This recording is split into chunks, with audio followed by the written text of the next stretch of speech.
How to learn skills faster part 2.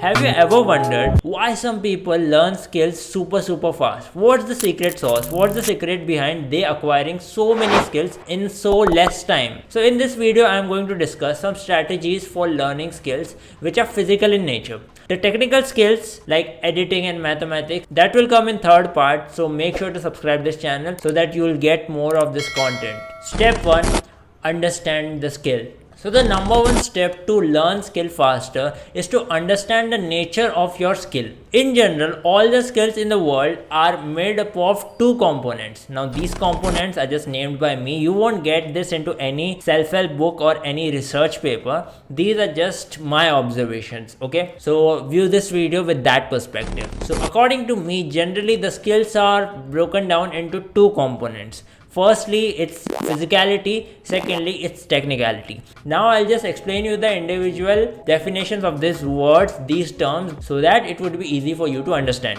Number one is the physicality. So physicality is the strength, stability and the mobility of the parts that you are using to perform the skill. You can say that physicality is the physical attributes that you require to perform the skills. So this was physicality. So what's technicality? Technicality means the method that you use to perform the skill. Technicality has more to do with things that happen in your brain, which is forming your neural pathways, your neuromuscular coordination, neuromuscular sequences, which neuron to fire when. This is what technicality comprises of. So now I'll just give you some examples of skills so that you can understand how can skills be broken into physicality and technicality. So take pull-up for an example. So pull-up is an amazing exercise, but in itself, it's a skill. Pull-up can be divided into 90% of physicality and 10% of technicality. Let me explain how. Of course, there are certain things that you need to make sure that your form is correct, you're engaging your core, you're engaging your scapula. This comes into technical part, what you do consciously. But the strength that you require to pull yourself, that matters the most in pull-up. And hence I say that physicality of pull-up is 90% and there is a 10% of thing that you can improve and add into your technique to improve your pull-up. Same way if you take handstand for example, of course you need your balance, you need your technique right, but more important factors are, do you have enough strength in your hands to hold your body upright in a handstand position? So hence I would say that handstand is like 70 to 30% combination of physicality and technicality. But now on the other hand, if you take skill like Rubik's Cube or juggling for that matter, you will see in these skills technicality matter the most. Rubik's Cube is totally different. It doesn't come into the physical skills, more of a technical. But something like juggling, it requires a lot of technicality rather than physicality. So now I hope you understand with this example why I break down skills and why for you it's necessary to break down skills into these two components to actually go about learning those skills. So before sharing some strategies for learning skills faster, I would first like to share different mindsets and different methods people use to learn skills based on this model of technicality and physicality. So the first method is to just practice the skill until they master it. And once they increase their technicality, the certain physical attributes automatically start to build up to certain point. After that, they also have to train the physicality. And then there is other method where people just work on their physicality. They work so much on their physicality that skills actually become easy for them to learn afterward. But there is a third method and I want every one of you to employ this one method, which is the double-ended method, which is kinda very intuitive, that you have to use both at the same time. You have to practice the skill so that you start to develop certain physical attributes. At the same time, you also have to incorporate physicality in your routine, in your weekly routine, so that you meet at a point where you master the skill very fast. So now I'll share some strategies to increase technicality. So as far as physicality is considered, it's pretty simple. You just have to strengthen the muscles and the part that you use to perform the skills, and also strengthen the movements that are necessary for performing the skills. Now the strategy number one to improve your technicality is deconstruct the skill. Now, deconstruct a skill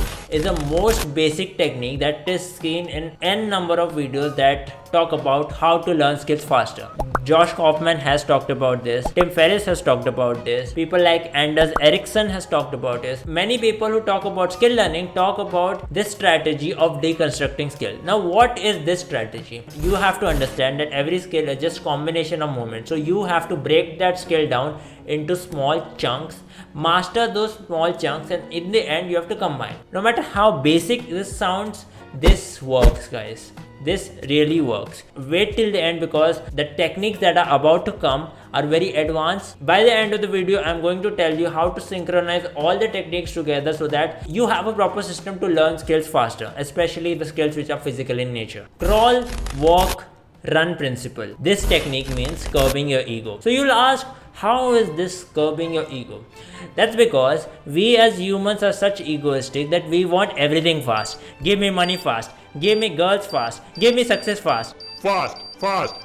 Everything we want fast. That's what she said. So jokes apart, now I'll just talk about this strategy more. This strategy has 3 phases. First one is the crawl phase. Now what this crawl phase means? In this crawl phase, you have to start performing the skill slower than what your current slow is. I'll repeat again. You have to start performing that skill slower than what your current slow is. So this is the crawl phase. When you get comfortable with the crawl phase, you have to move towards walk phase. Now walk phase is where you're just comfortably getting the hang of the skill. You're doing it slow, not at your 100% capacity, but still it's a walk phase. Now when you get comfortable in the walk phase, you have to do it at your fastest speed that you can do. That is a run phase. Now comes the part where you have to curb your ego. Now what's that part? Let's say you reach the run phase, and then now you're feeling that you're not comfortable at run phase. You have to demote yourself to walk phase again. And now if you see that you're still not comfortable at walk phase, you have to again demote at crawl phase. Now you still won't get what curbing your ego means, but once you try to learn new skills and you apply this strategy, you'll exactly know what I'm talking about, because it's really difficult to move back once you have moved forward.